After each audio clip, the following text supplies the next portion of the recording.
Ностальгия по Саўку.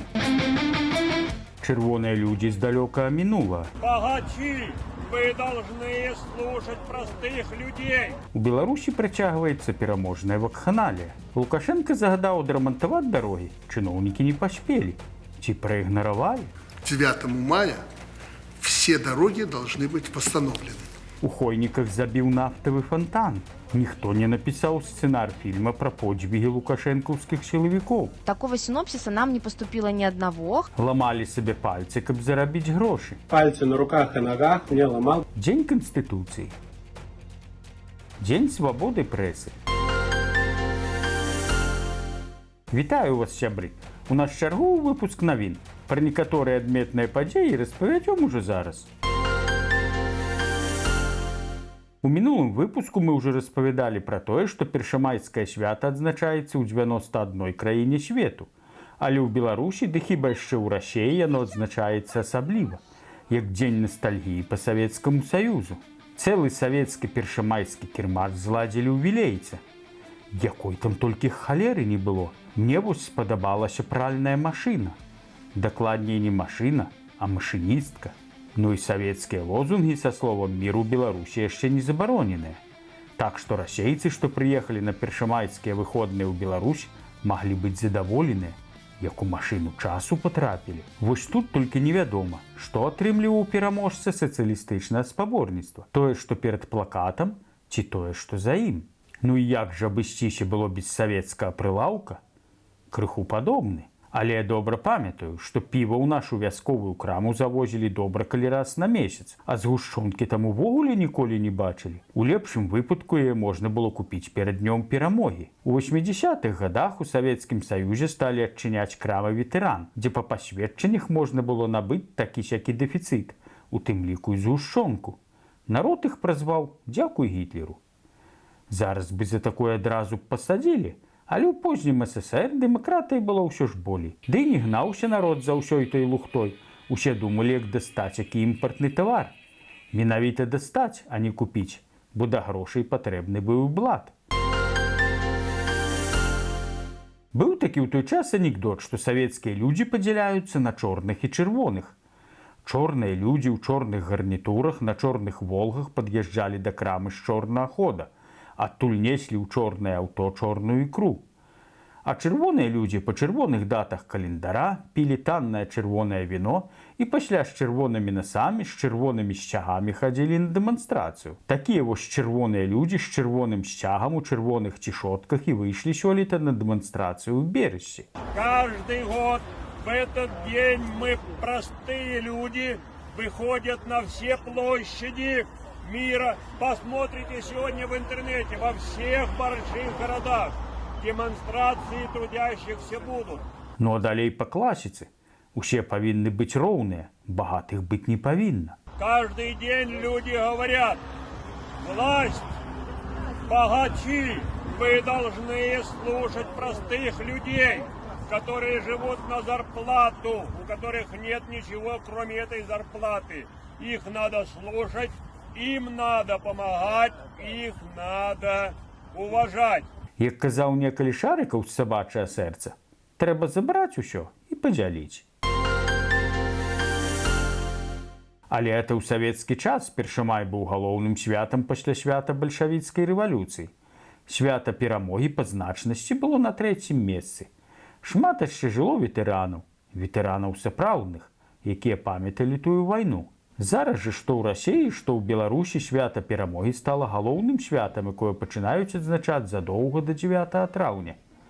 Так адбывалася і сёлета. Аўтапрабег у гонар перамогі прайшоў на Віцебшчыне. Пераможныя калоны праехалі праз Новаполацк, Полацк, Ушачы, Мёры і іншыя гарады і вёскі. Прычым уражанне такое, што это ўдзельнікі мерапрыемства ўласнаручна перамаглі гітлераўцаў. І яшчэ цікава, чым далей ад вайны, тым маладзейшыя ветэраны. У 1945 годзе на вайну прызвалі тых, хто нарадзіўся на пачатку 1927 года. Дык зараз самаму маладому ўдзельніку вайны мусіць поўніцца 97. Але гэты дзед не выглядае на гэтыя гады. 3 гады таму яшчэ паспеў зняць такое мерапрыемства ў Мёрах.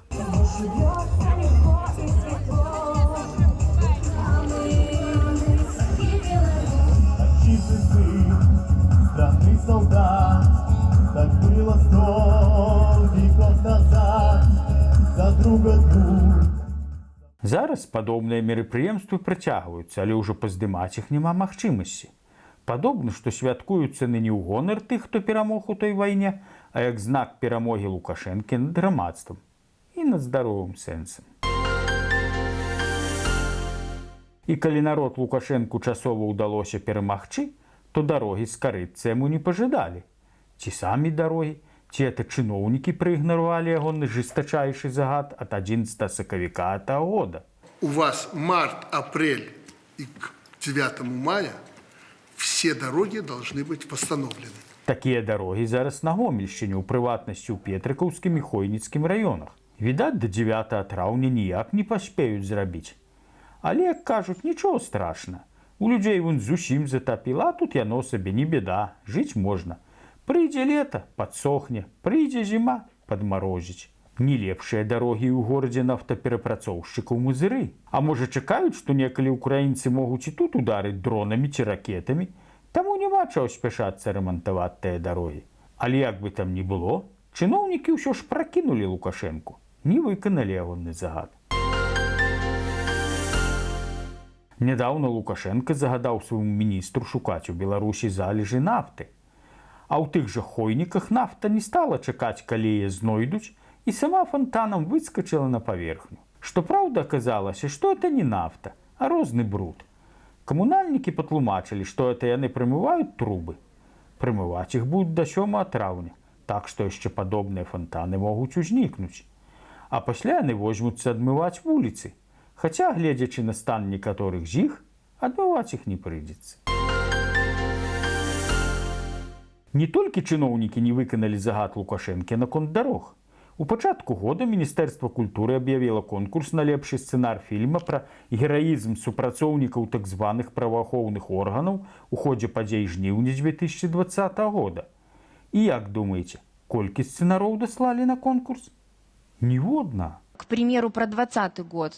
Такого синопсиса нам не поступило ни одного, хотя наша палитра конкурса позволяла присылать к нам такие заявки. Это ж трэба? Ніхто не захацеў напісаць сцэнар пра подзвіг сілавікоў. Але ў міністэрстве не губляюць надзеі. Поэтому Министерство культуры ждет такие заявки. Киностудия «Беларусьфильм» в том числе ждет такие заявки. Дык можа ім дапамагчы? Напішыце, калі ласка, ў каментарах, якім бы вы бачылі фільм пра гэтыя подзвігі. Я ўсё ж думаю, што гэты фільм будзе зняты. І далёка не адзін. Але ўжо не пры гэтай уладзе. Тым часам у Магілёве ўзнік гатовы сцэнар для фільма, як добра стала жыць у Беларусі пры Лукашэнку. А для назвы можа падысці расейская прымаўка «Голь на выдумку хітра». Так сям'я наўмысна ламала сабе пальцы, каб атрымаць выплаты па страхоўцы. Схема была наступная. Людзі куплялі страхоўку ад няшчасных выпадкаў, а потым самі з сябе шкодзілі, імітуючы бытавую траўму. Малатком білі па пальцах рук ці ног. Каб не дужа балела, папярэдне рабілі укол абязбольваюча. Гэтым яны займаліся амаль 2 гады, атрымаўшы звыш 550 000 страхавых выплат. Грошы трацілі на жыллё, транспарт, давалі знаёмаму доўг пад працэнты. На 13 300 белорусских рублей, после чего сами себе нанесят травм, вред здоровью, получил за каждую травму по 50 000 белорусских рублей. Пальцы на руках и ногах мне ломал. Падвяла, як заўсёды, чалавечая сквапнасць. Ім бы спыніцца, дык не, увайшлі ў раж. Гэта яскрава падрывае народнае выслоўе пра нязменнасць улады. Гэты ўжо накраўся, а вось новы пакуль накрадзецца.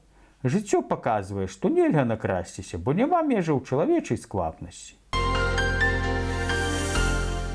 А зараз да іншых святаў. 3 траўня ў Польшчы адзначаецца Дзень Канстытуцыі. Канстытуцыя Рэчы Паспалітай была прынятая 3 траўня 1791 года. Гэта была першая канстытуцыя ў Еўропе і другая ў свеце пасля ЗША. Некаторы час эта канстытуцыя дзейнічала і на частцы беларускіх земляў. Яе прыняцце стала магчымым дзякуючы рэформам апошняга караля Рэчы Паспалітай. Вынікам рэформ караля стала прыняцце першай у Еўропе канстытуцыі. Канстытуцыя 3 мая 1791 года. Як мы ведаем, Кацярына II адмоўна паставілася да прыняцця гэтай канстытуцыі. Тут яна ўбачыла пагрозу да свайго кантроля над Рэччу Паспалітай. Упершыню ў Еўропе замацоўваўся падзел улады на заканадаўчую, выканаўчую, судовую. Некаторыя гісторыкі лічаць, што эта канстытуцыя скасоўвала самастойнасць Вялікага княства Літоўска. Іншыя ж прытрымліваюцца супрацьлеглай думкі. Але пакінем гісторыкам эту спрэчку, бо, на жаль, канстытуцыя дзейнічала непрацяглы перыяд, бо ўжо праз некалькі гадоў Рэч Паспалітая як дзяржава знікла з палітычнай мапы Еўропы. Тым не менш, значэнне яе было вялікае не толькі для Рэчы Паспалітай, але для ўсёй Еўропы. 15 красавіка 2015 года ў Брусселі Канстытуцыя 3 траўня была афіцыйна і ўрачыста занесена ў спіс еўрапейскай спадчыны. 3 траўня ў свеце адзначаецца таксама як Сусветны дзень свабоды прэсы. На жаль, пра свабоду прэсы ў Беларусі зараз сказаць не прыходзіцца. Лукашэнкаўскія сілавікі працягваюць прэсаваць уласны народ, таму ні пра якую свабоду слова ў Беларусі зараз не можа быць і гаворкі. Яшчэ 4 гады таму назад я ў гэты дзень правёў глыбокім адзіночную акцыю. Паколькі ў цывілізаваных краінах журналістаў называюць чацвёртай уладай, старажавымі псамі дэмакратыі, на цэнтральнай плошчы ў глыбокім перад самым будынкам райвыканкаму ў неба ўзляцеў сабачка. Праўда, вецер адразу панёс у адваротным ад будынку райвыканкаму напрамку. Як прадчуваў, што не будзе там пакуль свабоды слова. Тады ў 2020 годзе 3 траўня было ў нядзелю, і мне это сышло з рук. Зараз такое уявіць немагчыма. Але свабода прэсы ў Беларусь вернецца. Абавязкова вернецца. На этой пазітыўнай ноце мы з вами развітваемся. Дзякую ўсім за прагляды, лайкі і каментары. Усё вам найлепшае. Калі для вас это бяспечна, подписывайте на наш канал, ставьте лайки, пишите комментарии, делитесь этим видео с сябрамі. Калі ж не, просто глядзіце і распавядайце сваім знаёмым. Жыве Беларусь! Слава Украине!